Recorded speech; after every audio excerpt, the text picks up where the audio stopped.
pessoal, esse é mais um trabalho de gerência de projetos. Nosso tema é sobre testes de implantação RUP, realizado aí pelos alunos Ana Luísa de Souza, Jordano Volamilk, Lucas Henrique de Souza Lima Silva e Matheus Augusto de Souza Lima Silva. Então nós vamos falar sobre teste e implantação RUP. Começando então pela disciplina de testes. Mas antes, é importante reforçar o que é o RUP. O RUP então nada mais é que um processo de engenharia de software, criado para apoiar o desenvolvimento orientado a objetos, fornecendo aí uma forma sistemática para se obter vantagens no uso da UML. Tá, mas qual que é o objetivo desses testes? Então, tem aí como principal ou principais objetivos atender às necessidades, logicamente, dos usuários, garantir a qualidade desse projeto e garantir também que seja cumprido cronograma e orçamento. Se a gente perceber por essa imagem, uma coisa interessante é que os testes estão presentes em todas as fases do projeto, desde a da concepção, elaboração, construção ou também transição. Então, dentro das disciplinas, se a gente comparar a disciplina de testes, observa-se que ela está presente em todas essas etapas. Se a gente fizer um recorte nessa figura, a gente consegue perceber melhor ainda, no caso, o teste presente em todas as etapas. Mas espera aí, por que ao invés de aplicar teste quando já tiver algo concluído, inicio eles desde cedo? Por que isso? Tudo isso tem a ver com o quê? Com custos. No caso, quanto antes eu conseguir corrigir os defeitos e não propagar esses defeitos para frente, um menor custo eu vou ter lá na frente. Então, conforme o tempo passa e conforme as fases do projeto passam, a correção de defeitos gera um custo muito maior. Ok, mas afinal, quais são as finalidades da disciplina de testes no RUP? Tem a ver com verificar no sistema se houve interação e integração correta entre os objetos, se os requisitos foram implementados da maneira correta e, além do mais, identificar o maior número possível de defeitos antes da fase de implantação, visto que a gente já viu toda a questão de custos. E é importantíssimo também, a gente não pode esquecer que a função de retestar todas as correções de defeitos. Para quê? Para garantir que nenhuma outra parte do sistema foi afetada por essas correções. Mas como que é feito isso? É feita uma abordagem interativa. O projeto deve ser testado como um todo, submetido a diferentes níveis de qualidade, que tem a ver com o quê? Com confiabilidade, funcionalidade, desempenho da aplicação e desempenho do sistema. Tá, mas o que difere das outras disciplinas, o teste, é que ele enfatiza a deficiência do projeto. Então, o foco do teste é encontrar a deficiência do projeto. Ok, nós vamos falar agora sobre os paradigmas e o bom o suficiente. Afinal, qualidade é um fator muito importante. Porém, se nós somos perfeccionistas ao extremo, nós nunca vamos lançar um produto no mercado, tá certo? Então, existem esses paradigmas, digamos, não tão ruim. Nossa qualidade só precisa ser boa o suficiente para que a gente possa permanecer no negócio. Tem também a questão da infalibilidade positiva, que quer dizer o quê? Geralmente uma empresa que já está consolidada no mercado fala, poxa, nós somos a melhor empresa do mundo, nós somos bons. Então, automaticamente, tudo que fazemos é bom. Independente do que um ou outro pode achar, nós já construímos essa fama. Tem a questão também da exaustão justificada. Tem que falar, digamos que, afinal, nenhum produto é bom o suficiente. Nós nos esforçamos dentro desse projeto, nós fizemos o possível para tornar o produto bom, o produto perfeito, e nós nunca vamos deixar de melhorá-los. Vamos lançar no mercado e vamos trabalhar para melhorá-lo. Um outro paradigma geralmente pode ser utilizado também, o cliente está sempre certo. Ou seja, se o cliente gostou do produto, não tem por que eu querer dizer que o produto não está bom. Se o cliente experimentou e não reclamou, ou seja, o produto está bom para estar no mercado. Temos também a questão do processo definido, né? Quando a qualidade é estabelecida antes. Então, no caso, onde nós queremos chegar com esse projeto.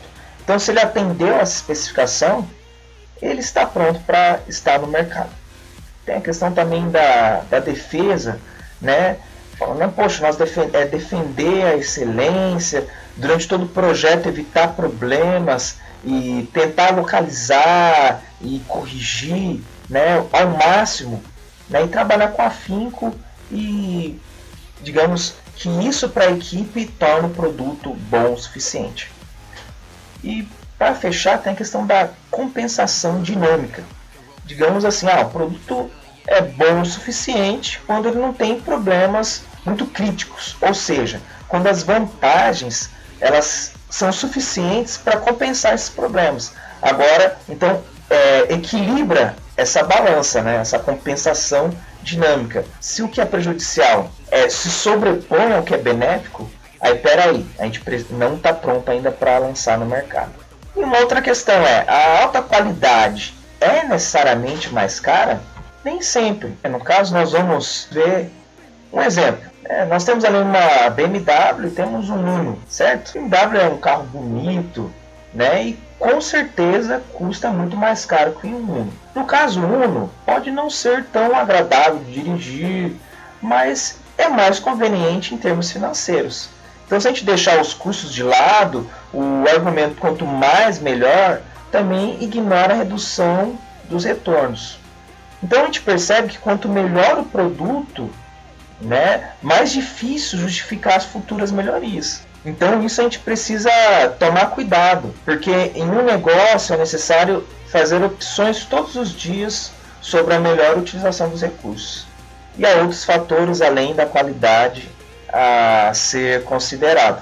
Então, digamos que a qualidade boa o suficiente é um argumento mais eficiente do que quanto mais melhor. Porque a gente percebe o quê? Que o importante é alcançar o objetivo e alcançar o consumidor do produto. E mais, cada um desses níveis de qualidade deve seguir através dos testes dentro dos ciclos de planejamento. Tem a ver com projeto, implementação, execução e avaliação. Vamos falar agora sobre os mecanismos CUP, no sentido de integrar testes ao desenvolvimento do software. Então, nessa lista a gente percebe que um dos mecanismos é fazer que o teste seja uma disciplina distinta, né? Além de utilizar uma abordagem interativa de desenvolvimento, verificar continuamente a qualidade e deixar que os casos de uso guiem o desenvolvimento do projeto. E ainda agendar a implementação se baseando em riscos, gerar mudanças estrategicamente, usando sempre um processo corretamente dimensionado. E quais são os itens que especificam a disciplina de testes? Percebe-se então que essa disciplina ela é tanto consumidora quanto fornecedora dentro do processo de desenvolvimento do projeto, fornecendo aí e consumindo artefatos e atividades. Além de definir artefatos, templates, ferramentas mentoras, guias e pontos de checagem a serem usados.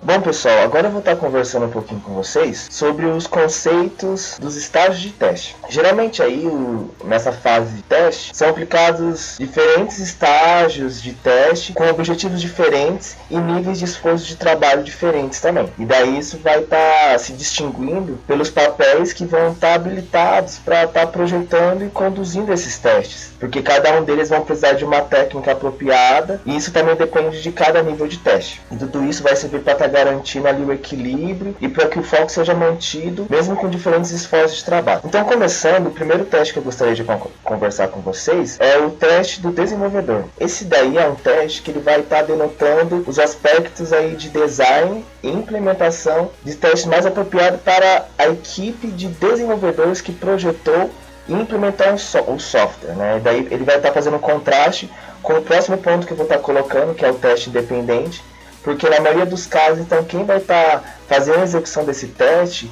inicialmente vai ser o grupo de teste do desenvolvedor que projetou e implementou esse teste, né? Mas isso não quer dizer que fica só neles, eles também vão estar criando os testes de maneira que fiquem disponíveis a outros grupos independentes da execução, porque a melhor abordagem aí vai consistir em dividir o esforço de trabalho para que haja assim uma sobreposição planejada e tudo fique mais tranquilo. E daí então vamos para o próximo teste.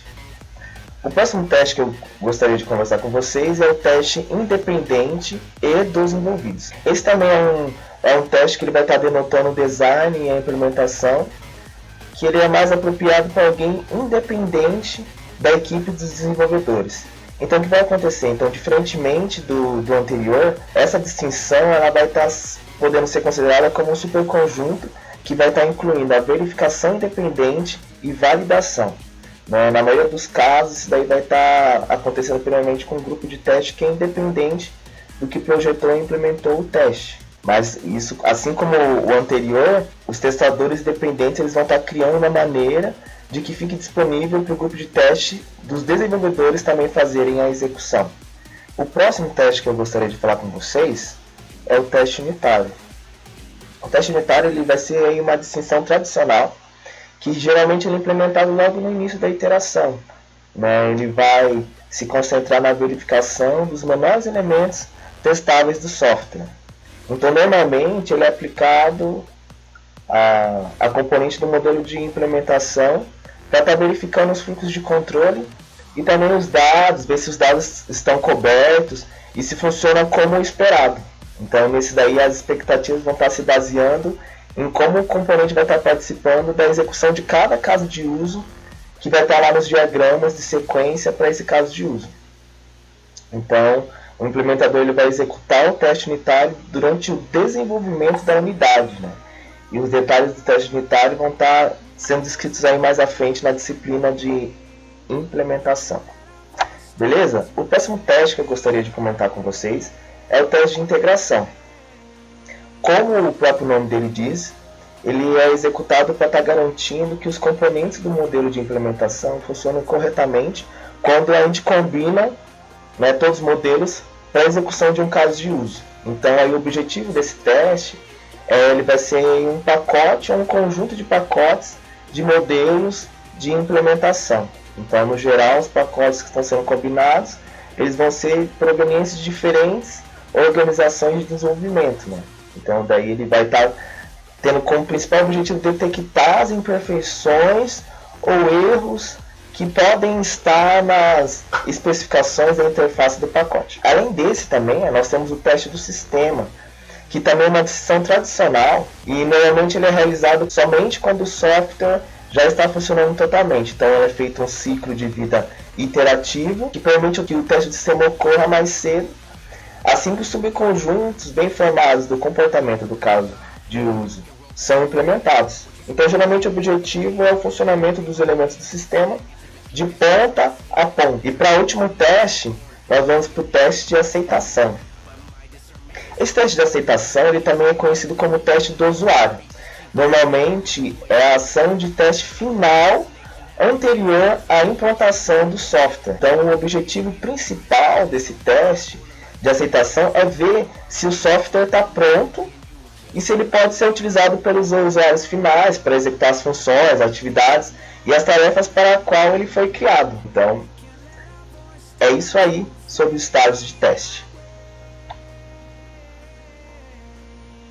Bom, pessoal, o RUP ele vai estar recomendando para a gente também a avaliação de defeitos com base em 3 categorias de relatórios.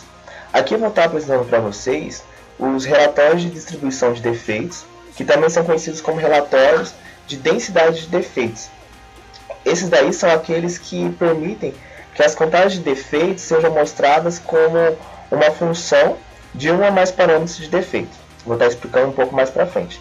E vou estar mostrando também sobre os relatórios de tendência de defeitos, que são aqueles que mostram as contagens de defeitos por status, por exemplo, novo, em aberto ou concluído, como uma função de tempo, né, que eles podem ser acumulativos ou não. Beleza? Vamos começar aqui com o primeiro diagrama? Então vamos pensar no status versus a prioridade de defeito. É necessário então a gente estar atribuindo uma prioridade para cada tipo de defeito. Então, no geral, a gente vai ter 4 níveis de prioridade. Como vocês podem ver no diagrama, o que seria a prioridade 1? O crítico seria algo que é preciso ser resolvido imediatamente. No 2, que está com prioridade alta, seria algo que teria uma prioridade alta. No 3, a gente tem a prioridade média, que seria uma fila normal.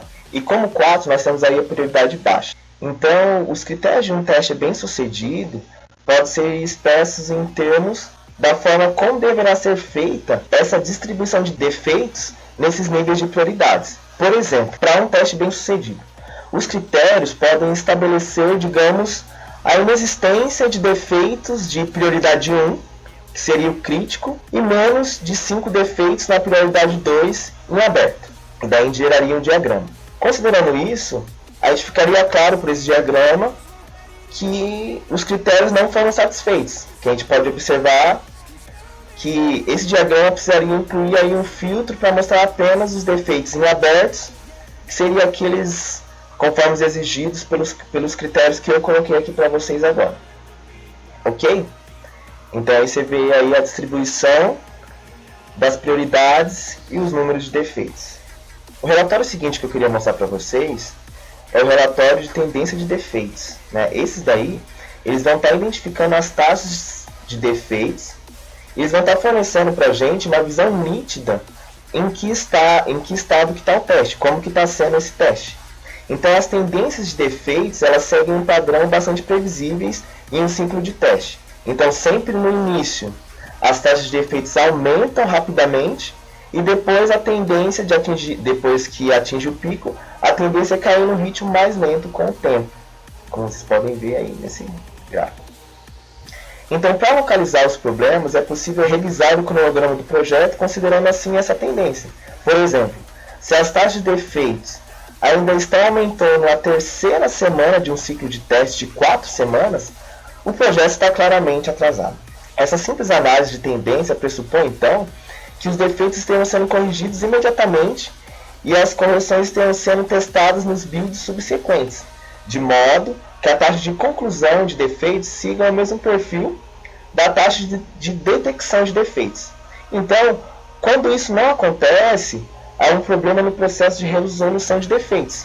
Então, talvez os recursos de correção de defeitos ou recursos para reaplicar os testes e validar as correções estejam totalmente inadequados. Então, a gente vai ver o próximo gráfico. Então, a tendência refletida nesse relatório mostra que novos defeitos são descobertos e abertos rapidamente no início do projeto e diminui com o tempo. A tendência de defeitos em aberto é semelhante à de novos defeitos, mas fica um pouco para trás, vocês podem perceber. A tendência de defeitos concluídos aumenta com o tempo à medida que os defeitos em aberto são corrigidos e verificados. Essa tendência mostra um esforço bem sucedido. Se as suas tendências forem muito diferentes dessas, elas vão estar podendo indicar um problema, identificar quando que vai ser necessário aplicar recursos adicionais em áreas específicas do desenvolvimento ou dos testes. Então, o que combina isso? Quando a gente combina com as medidas de cobertura de teste, as análises de defeitos vão estar fornecendo para a gente uma avaliação muito eficaz, na qual os critérios de conclusão de teste poderão se basear. Daremos início agora ao workflow da disciplina de testes, ou fluxo de trabalho. Primeiramente, falarei do primeiro bloco, definir missão de avaliação. A ideia desse bloco principal é identificar o foco adequado do esforço de teste, certo? E, além do mais, entrar em consenso com os envolvidos sobre as metas que vão aí conduzir os esforços de testes. Então a gente percebe as duas figuras principais desse bloco, que é o gerente de testes e o analista de teste, que vão ali ter como função identificar os motivadores de teste, combinar as missões, definir a abordagem de teste e ali, através de fazer os UMLs, identificar o objetivo dos testes, né, definir as necessidades, identificar as ideias de testes e vão gerar todos os artefatos, né, cada um dentro do seu papel desenvolvido. Vamos falar agora sobre um segundo bloco, que ocorre concomitantemente com o outro. No caso, validar a estabilidade do build. Esse bloco vai ter aí por finalidade validar o build, tornando-o estável o suficiente para iniciar os testes, certo?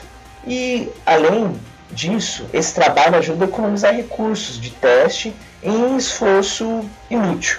As figuras principais nesse bloco é o testador e o analista de teste. E o testador ali que vai implementar os testes na build, né, executar ali o conjunto de teste, analisar falhas. Aí tem ali o analista que tem aí o papel de definir detalhes do teste, determinar resultados desse teste, gerar artefatos de todos esses testes, né, e o gerente de teste ali que vai avaliar e defender a qualidade e gerar também ali a lista de problemas e tudo mais.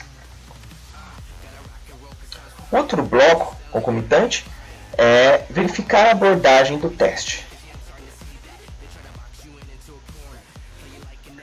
O objetivo desse bloco é compreender as restrições e limitações de cada técnica e encontrar uma solução de implementação adequada ou encontrar técnicas alternativas que possam ser implementadas. Isso tudo aí vai ajudar o quê? Vai ajudar a diminuir o risco de descobrir muito lá tarde no ciclo de vida do projeto que a abordagem que foi utilizada no teste não funcionava para nada. Então as figuras importantes aí, mais importantes, é o design de teste e o testador. Que é o design de teste vai ter ali o papel dele de definir as configurações do ambiente de teste, identificar mecanismos de testabilidade, definir os elementos de testabilidade, né? E mais para frente ali também, passando ali para o analista de teste, definir os detalhes do teste. O testador ali ele vai implementar esse conjunto de testes já definidos e implementar os testes. E todos eles vão gerar também os artefatos ali, a arquitetura para automatização dos testes. Afinal, os testes vão ser sempre os mesmos, né? O guia para se testar, e tem também todos os scripts, né, de testes gerados ali, especificação de interface, os casos de testes e tudo mais. Bom, pessoal, dando sequência, a gente agora vai fazer uma análise do bloco testar e avaliar.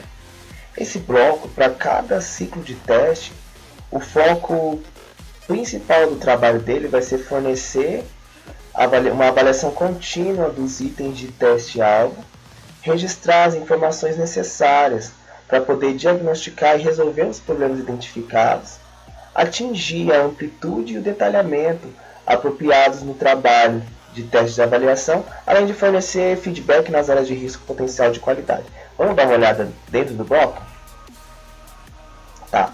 Então a gente vai ver que nesse trabalho vai estar centralizado no testador e no analista de teste.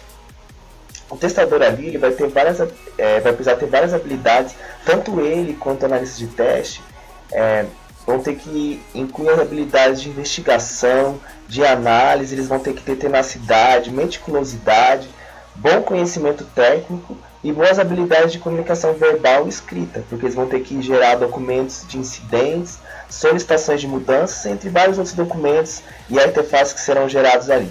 Aí você pode ver igual mesmo a questão da lista de testes. Então é uma lista, ele vai ter que criar um modelo de várias situações que poderão acontecer e disso gerar uma lista de casos de teste, desses casos de teste gerar uma lista de testes para poder implementar, e isso vão gerar vários dados e vão requerer várias atividades para lá no final ele conseguir passar isso para o designer de teste.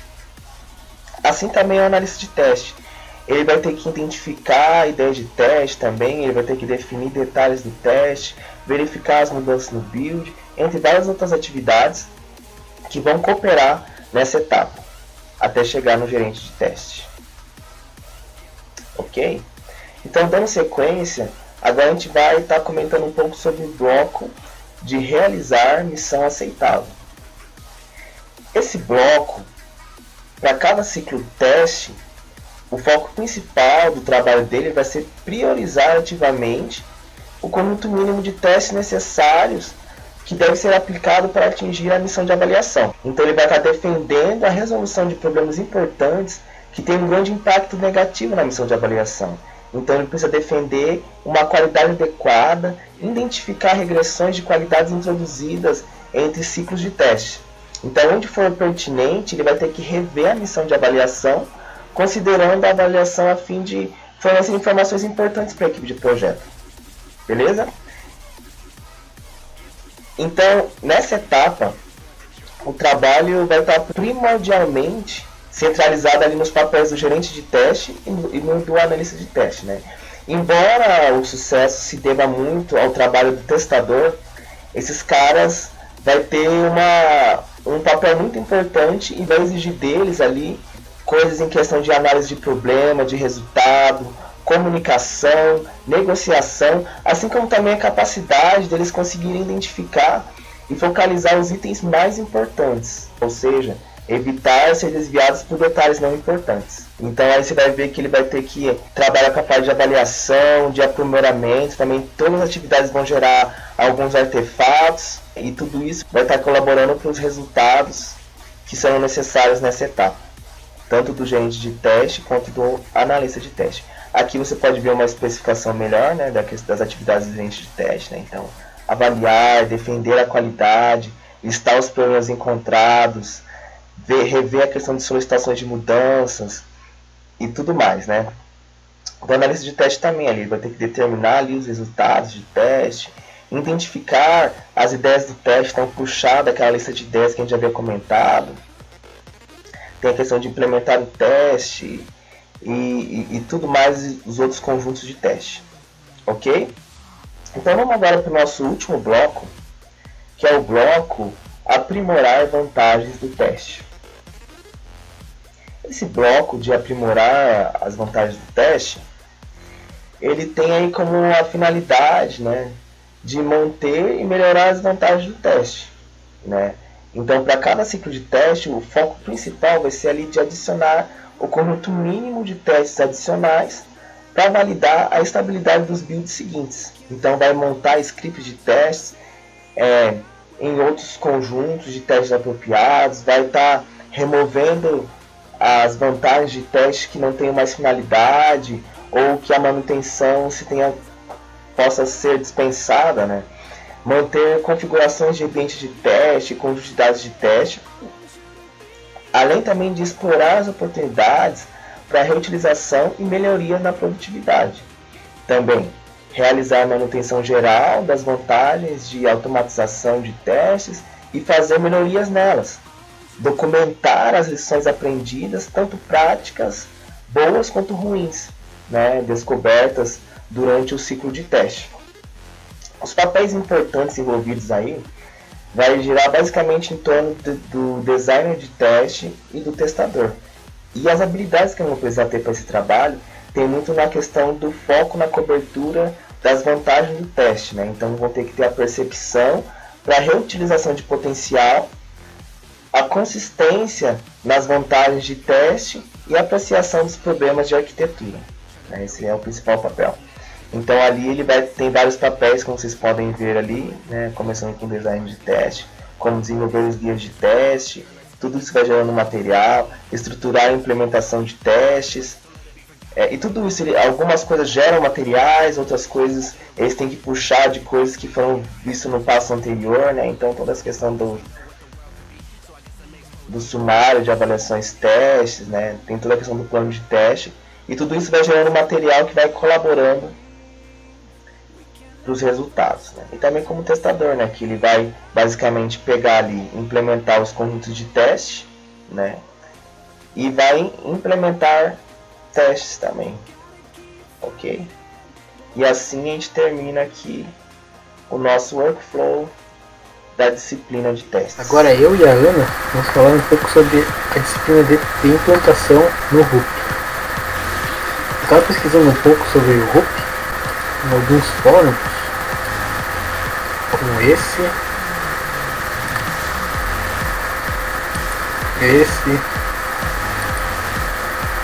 próprio site do Rup. E dá para notar que o Rup é uma ferramenta proprietária da IBM. E vale a pena aprender ferramenta proprietária?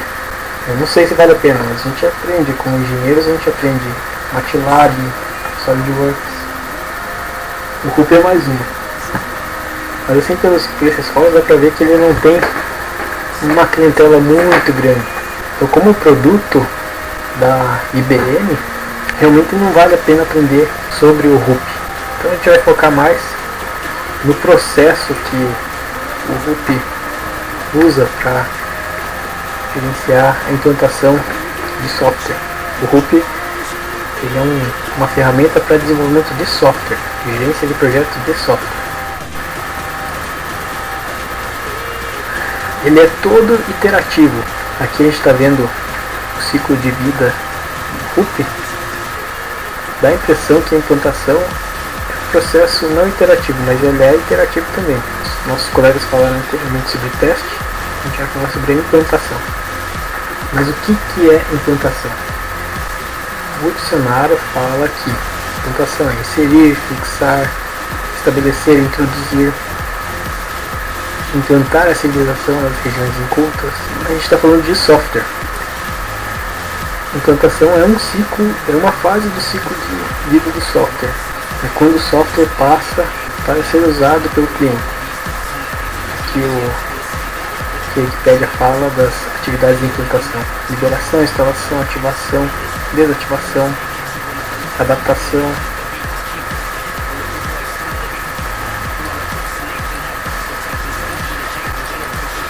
Voltando ao trabalho, aqui uma pequena charge sobre desenvolvimento de software. Todo software você precisa começar com os requisitos. Muitas vezes o cliente não sabe direito os requisitos dele.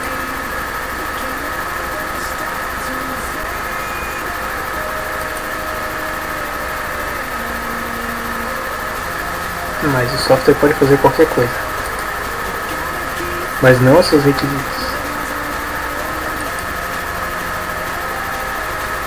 A implantação de um software no Rup ou em qualquer tipo de implantação de software, a gente está falando só principalmente sobre o Rup, requer alto grau de colaboração do cliente. O plano de implantação precisa entregar não somente software, mas também material de treinamento, suporte e assegurar que o software seja usado com sucesso. Aqui um diagrama explicando como que é o processo de instalação no Rup. Tem uma fase de planejamento, desenvolvimento de material de suporte, testes no local da aceitação, produção de maneira de implantação que vai ser testada em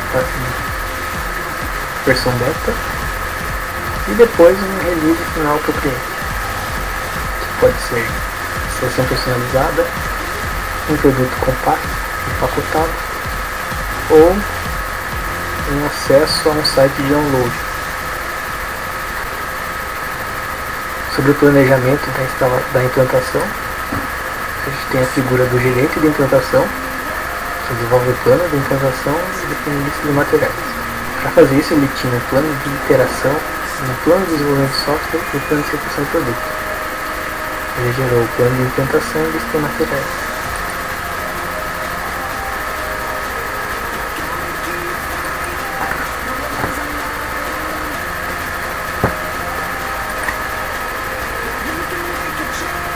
Para o desenvolvimento do material de suporte, tem a figura do desenvolvedor do curso, que desenvolve o material de treinamento, e o redator técnico, que desenvolve o material de suporte. Para isso eles precisam do software, manual de estilo, a especificação de requisitos e o protótipo da interface do usuário. Gera o material de treinamento e o material de suporte. No caso do gerenciamento de teste e da qualificação, a gente está vendo que tem um ciclo que pode ser aprovado pelo cliente ou pelo gerente de implantação junto com o cliente. Nesse caso, a gente tem a figura do gerente de implantação, que em contato com o cliente gerencia os testes de aceitação. Tem um plano de implantação e um plano de aceitação. A gente pode gerar um plano de solicitação de mudança. e gera uma configuração do ambiente de teste.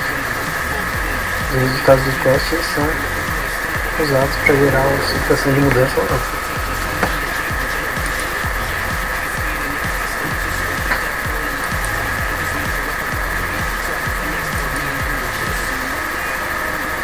Se aprovado o software e tiver o material de suporte,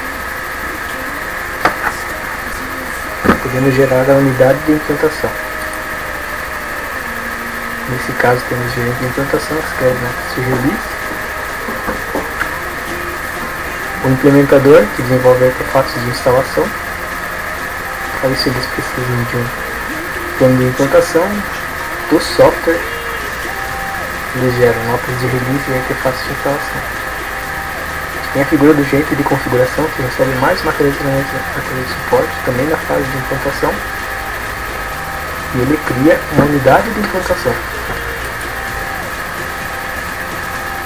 Essa unidade de implantação passa por um teste beta.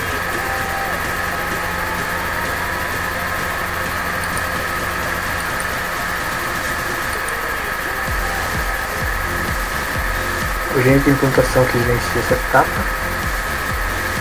ele pode gerar solicitação de mudança.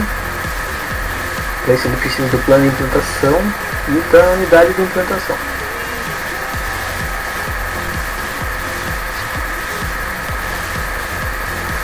O release do cliente pode ser instalação personalizada, produto compacto e software descarregado.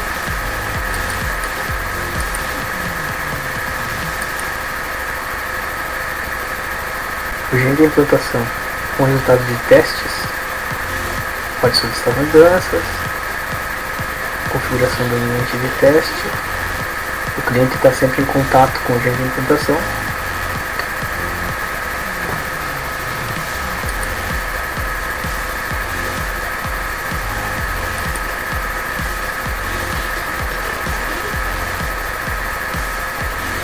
Está vendo aqui a figura também do analista de testes e um testador.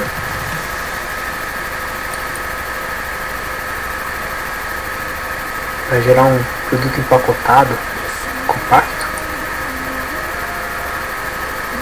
a gente tem um gerente de configuração criando essa unidade de implantação, a unidade de implantação. Essa parte do processo temos as figuras do gerente de implantação e do artista gráfico. O gerente de implantação gera o produto, verifica o produto, ele precisa da lista de materiais da unidade de implantação. O artista gráfico cria a arte final do produto. Temos o produto.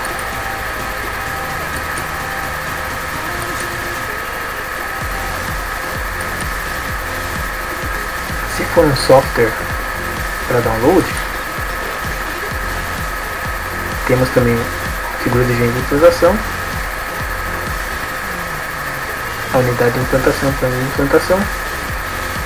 Ele fornece acesso a um site.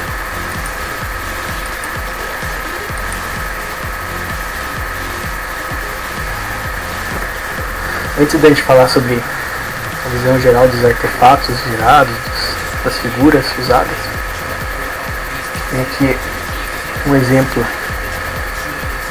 de um documento gerado durante os testes de implantação. Foram detectados alguns problemas e solicitações de modificação mais abaixo. A gente tem também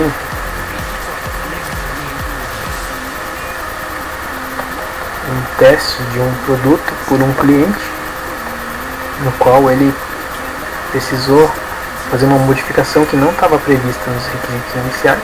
Então, nesse caso, foi estimado um custo e um prazo para fazer as modificações. E agora a Ana pode continuar.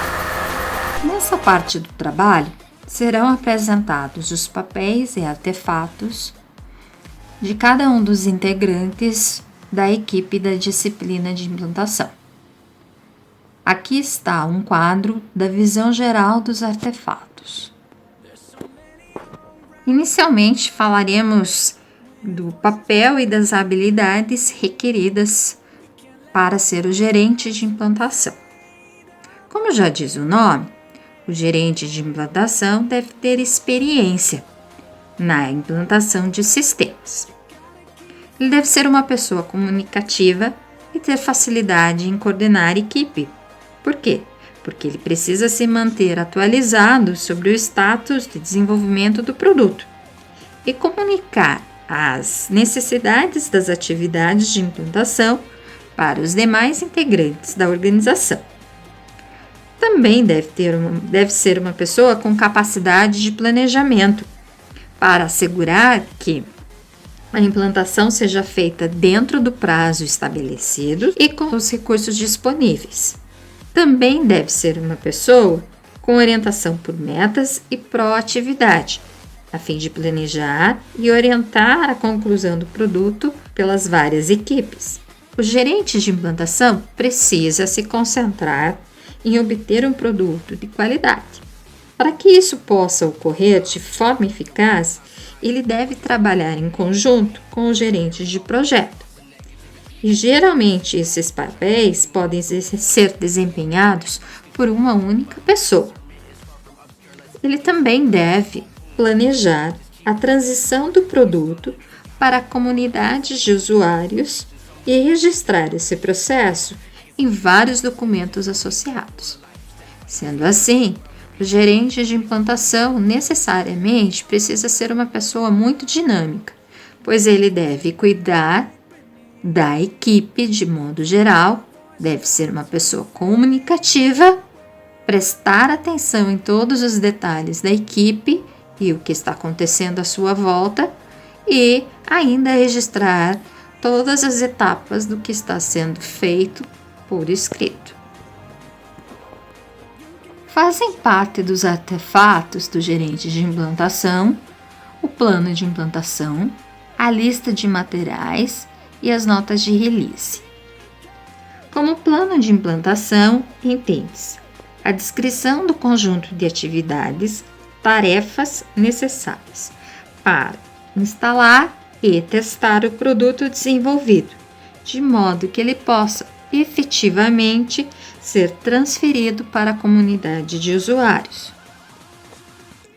Já a lista de materiais irá relacionar as partes que constituem determinada versão e onde as partes físicas podem ser propriamente encontradas. Também irá descrever as mudanças efetuadas na versão e indicar como o produto pode ser instalado.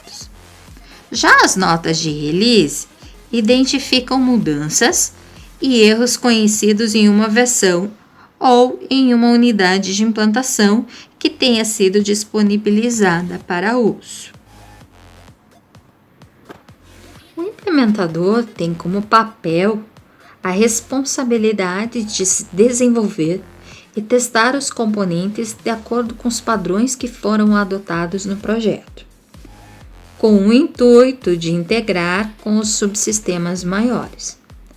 É bem recomendável que ele seja responsável pelos componentes contidos no subsistema. Fazem parte dos seus artefatos os artefatos de instalação, que se referem aos software e às instruções documentadas necessárias para instalar o produto. Ele é responsável por desenvolver e testar os componentes de acordo com os padrões adotados no projeto, já com a intenção, com a finalidade de integrar com subsistemas maiores, o que estará dentro dos artefatos de integração.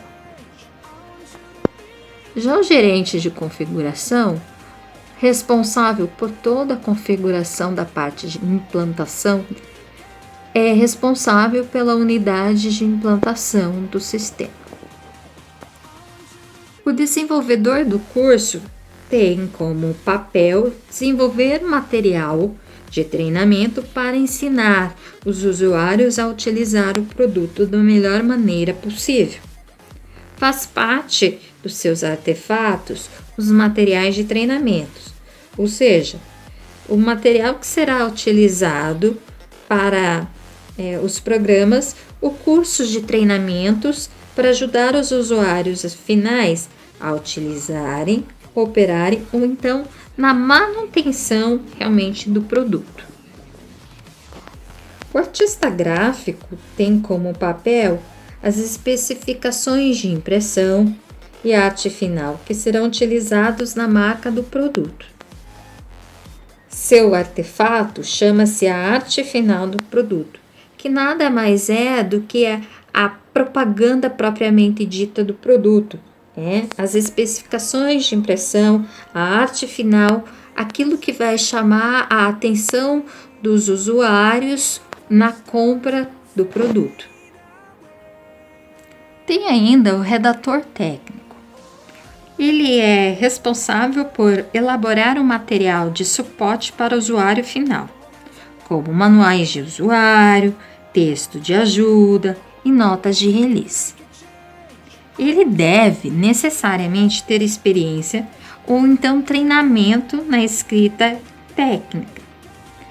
É bem interessante que ele tenha domínio prático no que ele está documentando. E é importante que ele tenha habilidade na área de comunicação, porque ele fará muitas entrevistas, para que ele possa escolher pessoas capacitadas para escrever também materiais de suporte para o usuário. Faz parte do seu artefato material de suporte para o usuário, ou seja, a elaboração de material de suporte para o usuário final, como manuais do usuário, texto de ajuda, notas de release. Então, esse é o quadro da visão geral dos artefatos, que apresenta os artefatos da disciplina de implantação. Para finalizar, as referências utilizadas em nosso trabalho.